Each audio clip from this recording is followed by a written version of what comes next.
Tanse, good afternoon. I'm Chris Nachkite. Welcome to APTN National News. Thank you for joining us. Prime Minister Mark Carney and Alberta Premier Danielle Smith made a long-awaited announcement on Thursday by signing an energy pipeline memorandum of understanding in Alberta. Some say the MOU goes too far in putting in place conditions to build an oil pipeline from Alberta to the west coast. Others say it doesn't go far enough. But as APTN's Fraser Needham reports, the Prime Minister says no pipeline project will go forward without First Nations support. It was all smiles Thursday morning at a press conference in Calgary for the formal signing of the pipeline MOU between the Prime Minister and Alberta Premier. At the core of the agreement, of course, is a priority to have a pipeline to Asia. That's going to make Canada stronger, more independent, more resilient, more sustainable. As part of the MOU, the Government of Alberta commits to advance the development of a bitumen pipeline to Asian markets that offers opportunities for Indigenous co-ownership and other economic benefits, use the Alberta Indigenous Opportunities Corporation to help backstop Indigenous co-ownership of the pipeline, and extend the Alberta Carbon Capture Incentive Program. In return, Canada agrees to not implement the oil and gas emissions cap, immediately suspend the clean electricity regulations in Alberta pending a new carbon pricing agreement, declare the Alberta pipeline as a priority that offers opportunities for Indigenous co-ownership and as a project of national interest that will be referred to the Major Projects Office, use the Indigenous Loan Guarantee Program to backstop Indigenous co-ownership of the pipeline. Later speaking to BC workers, Carney was asked by media about First Nations in the province that oppose an oil pipeline to the coast and had this to say. There needs to be full partnership, including equity ownership, substantial economic benefits with First Nations in Alberta, First Nations in British Columbia, as well as agreement and substantial economic benefits for the people of British Columbia. So we look at this as the start of a process. We've created some of the necessary conditions for this to happen. But there's a lot more work to do, and very much in the spirit of partnership. During question period in the House of Commons, Conservative leader Pierre Poilievre said the Prime Minister and Liberal government have no intention of seeing an oil pipeline built. What he will do is delay it for several years until after a prospective election during which he can dangle a possible pipeline in front of the people, but after which he can hand veto power that is not in the Constitution over to the BC NDP Premier, who will block the thing from ever happening. Isn't it true that this isn't a pipeline? It's a pipe dream. Well, in a virtual press conference, Green Party leader Elizabeth May said the MOU completely rejects Canada's previous climate policy. But this is simply unimaginable. This is a betrayal of so many different values, so many different agreements, so many different orders of rights and existing Canadian law. It completely sets the stage for the complete abandonment of Canada's climate policy. It is simply shocking. Late Thursday afternoon on X, formerly known as Twitter, former Environment Minister Stephen Guilbeault announced he is resigning from Cabinet as a result of the MOU. Fraser Needham, APTN National News, Ottawa. Now to BC, where reaction has been swift about the news of the MOU being signed in Calgary for the proposed pipeline from Alberta to BC. APTN's Sina House has this story. A great day for Alberta, it's a great day for Canada. And, at the heart of what is a multifaceted agreement, we have more work to do. And Premier David Eby would agree there is more work to do. He held a press conference outside of the BC legislature to talk about his thoughts on the MOU. We need to make sure that this project doesn't become an energy vampire with all of the variables that have yet to be fulfilled. No proponent, no route, no money, no First Nation support, that it cannot draw limited federal resources, limited Indigenous governance resources, limited provincial resources away from the real projects that will employ people, provide the country with money that we desperately need, and provide investment and access to global markets to deepen our trade relationships overseas.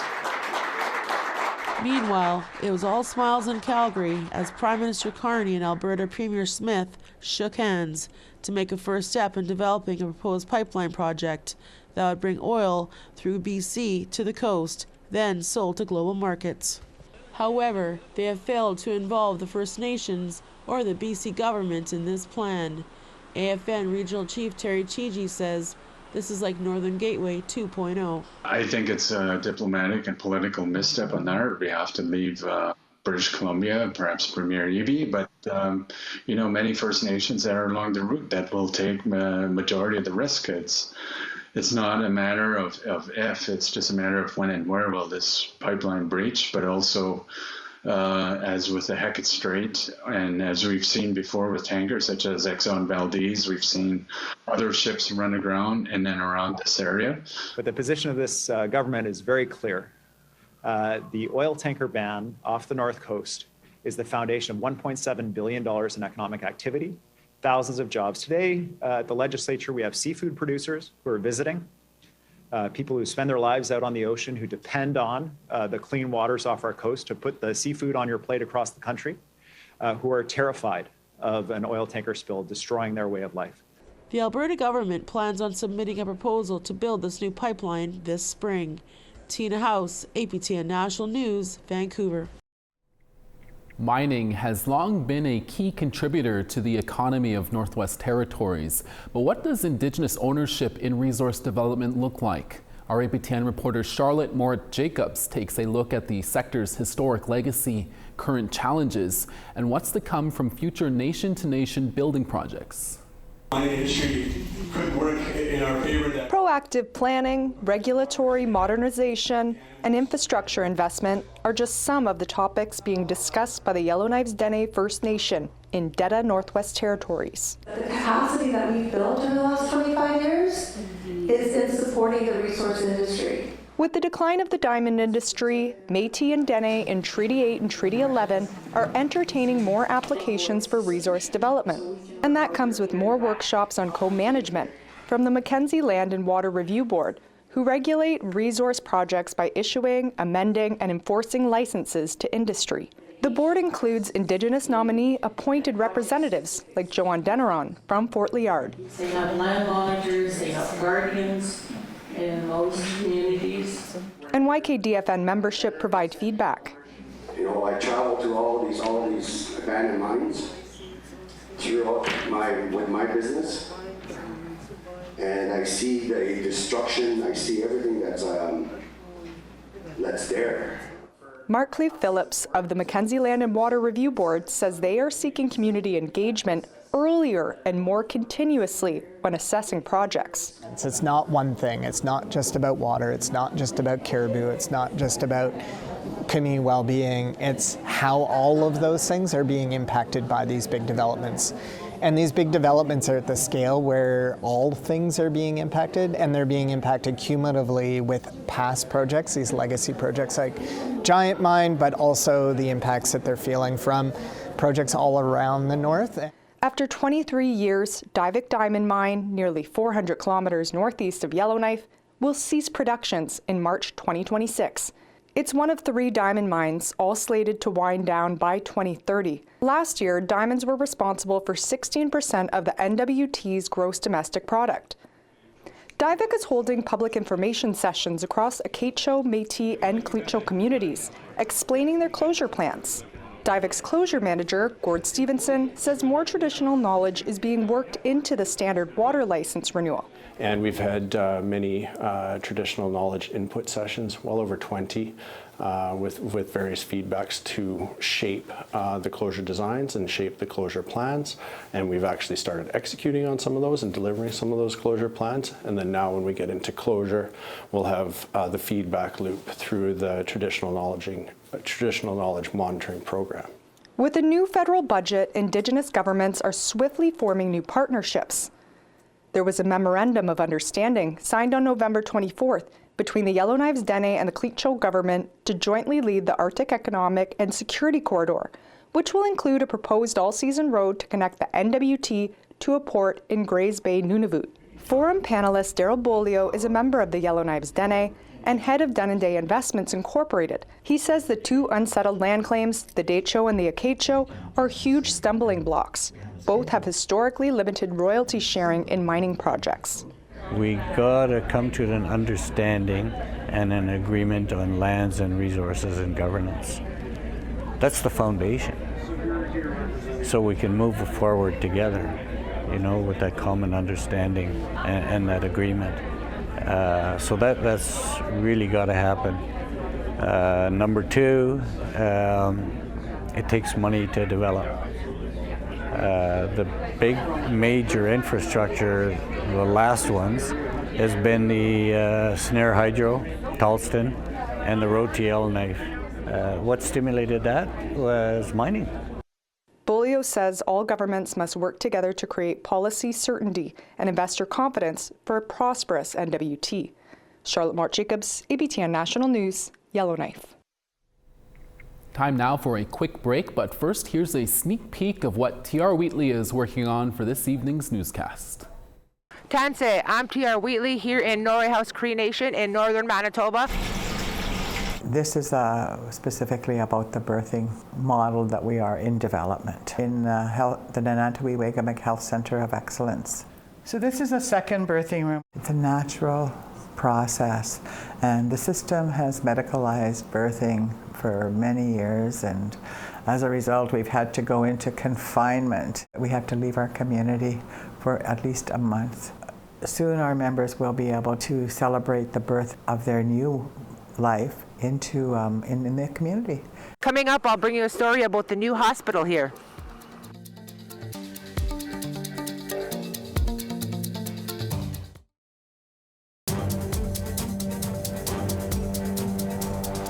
Welcome back. The Prince Albert Police Service in Saskatchewan have made an arrest following a Thursday morning shooting of a teenager. On Thursday at around 8:22 a.m., Prince Albert police were called to a home on the 900 block of 12th Street West for a report that someone had been shot. On arrival, police found a 16-year-old female with life-threatening injuries. Paramedics treated her, however, she was pronounced deceased at the scene. A 17-year-old male inside the home was arrested. He cannot be named under the Youth Justice Act and remains in custody as the investigation continues. Prince Albert Police Major Crimes Unit is asking anyone with information about this incident to come forward. Matawa First Nations, a non-profit tribal council that supports 9 First Nations in northwestern Ontario, has declared a state of emergency due to the federal government's funding cuts they say is impacting the safety and well-being of Indigenous youth and families. And they add, if decisions aren't reversed, it will only increase child apprehensions and family collapse. In an open letter to the Minister of Indigenous Services Canada, Mandy Golmasti, Matawa First Nations chiefs say the federal government has caused systemic failures within Indigenous Services Canada, from funding delays, funding denials, and the misinterpretations of eligibility under Jordan's Principle and First Nation representative services. They say up to 38 of their staff are being terminated by the end of March, with further layoffs under consideration, and they predict close to 140 family units will face disruption or complete loss of support also by March. They say many families are already in crisis, including recent suicide attempts Matawa says is directly linked to this closure announcement.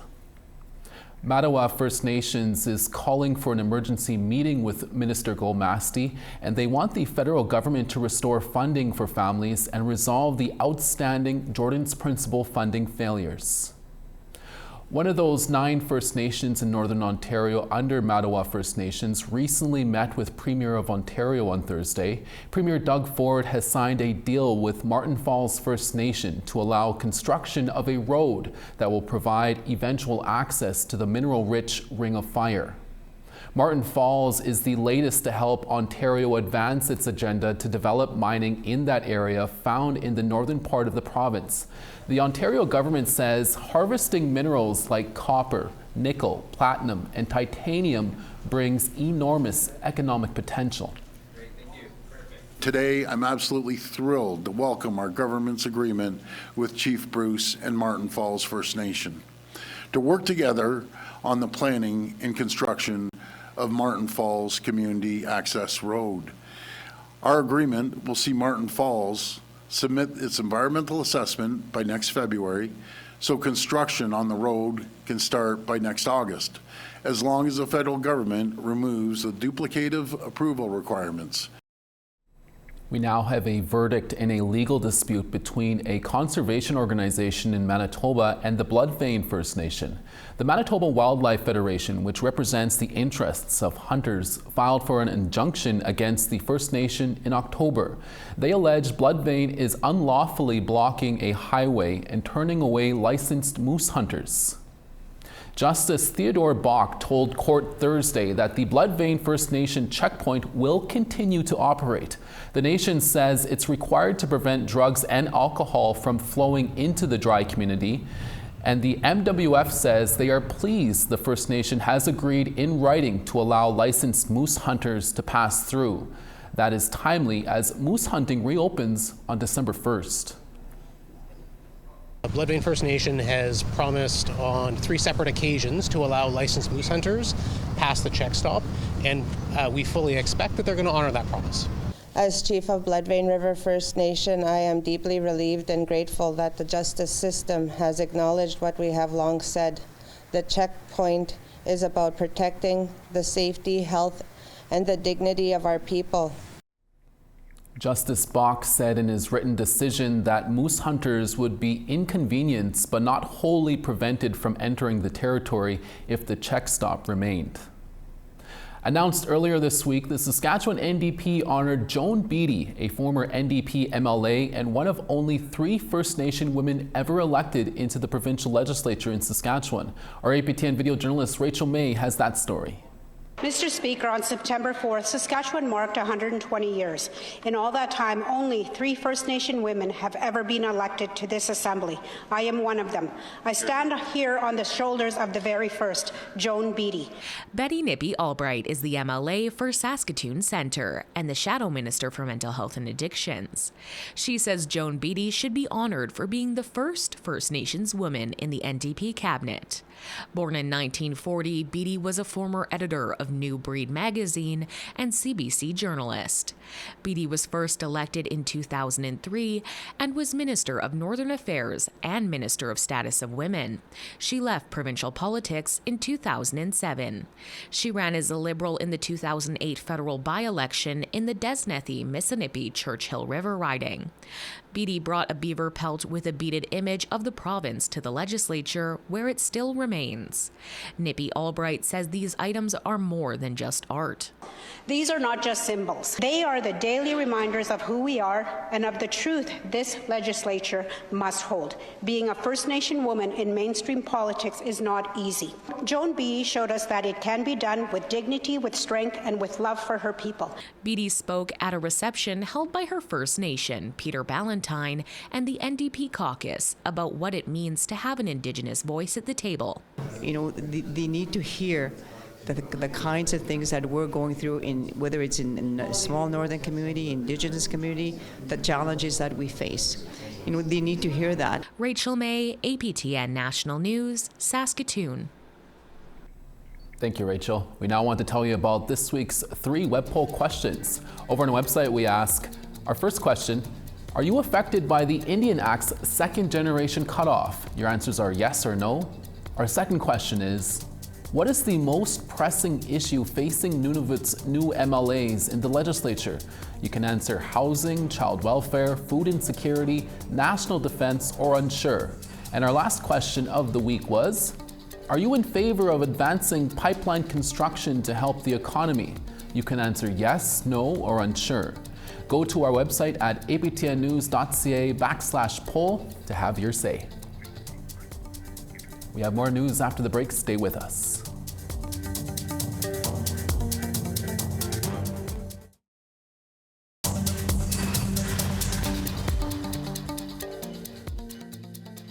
Me Gwetch for staying with us. Halifax partly cloudy and 6, Fredericton 5. Anujiwak -12 and clear skies, La Grande River -3. Zaquinay -1 in rain, Quebec City 0. Toronto 2, Sarnia 0. -6 in Sudbury, Thunder Bay -7. The Paw -9, God's Lake -11 and clear skies. Partly cloudy in Winnipeg at -8, Dauphin -9. -7 in Saskatoon, Regina -9.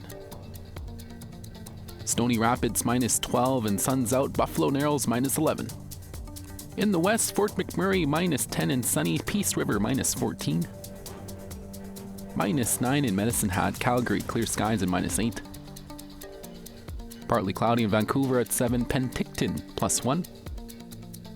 Fort Nelson -15, Smithers -3. -16 in Beaver Creek, Mayo -20. -19 in Fort Simpson, Yellowknife -19. Paulatuck -20, Tuktoyaktuk -18. Baker Lake -22, Arviat -21. And Arctic Bay -30, Iqaluit -14. At 6:30 p.m. Eastern tonight, you get your French dose of news with Nouvelle Nationale. Our host Kim Sullivan joins us now. Tante Kim. Hey, Creason. Tell us, Kim, what can viewers expect tonight? We have a gorgeous new exhibition at the Montreal Museum of Fine Art. It's all work taken from the museum's collection. It combines rarely exhibited works with recent acquisitions, and it's the museum's first collection presentation dedicated to Indigenous artists active from the 1970s to today, who belong to so many different communities in the northeastern part of the continent, the Great Lakes, the rivers, all the way through to the ocean. So it is a pretty beautiful exhibition. Sounds like definitely a must-see. There's also a film festival going on, and you invited the director in studio? You are right, Creason. The Imagination LGBT2S Queer Film Festival is on, and they always had a selection of short Indigi-queer films, but this year 4 feature films have been added to the program, and a panel as well, giving a voice and representation to our Indigi-queer community. So it's pretty cool. And for all you national viewers, Anglophones, the films in the Indigi-queer programming can actually be watched online until December 10th. So this is for my viewers and your viewers alike. Thanks for that heads up, Kim. Could be something to do this weekend, hey? Yes, and I'm just going to promote one more story in tonight's broadcast. We got to meet up with one of the rare Indigenous players in the Professional Women's Hockey League. She was acquired by Montreal in the off-season. She is incredible, so well-spoken, and what a player. If you are a hockey fan, you're going to want to see the goal that she did at our home opener. She was named First Star thanks to that, so pretty spectacular indeed. Now that's a tease. We'll have to watch tonight at 6:30 p.m. Eastern Time. Thanks, Kim. Exactly. Bye, Creason. And that's your daytime newscast for this Friday. Dennis Ward is back for your evening newscast in a few hours. Please join us then. From all of us at APTN National News, have a happy Friday, Fry Bread Day. Hi, miigwech, masi cho. Thank you for watching, and we'll see you again. Ekse.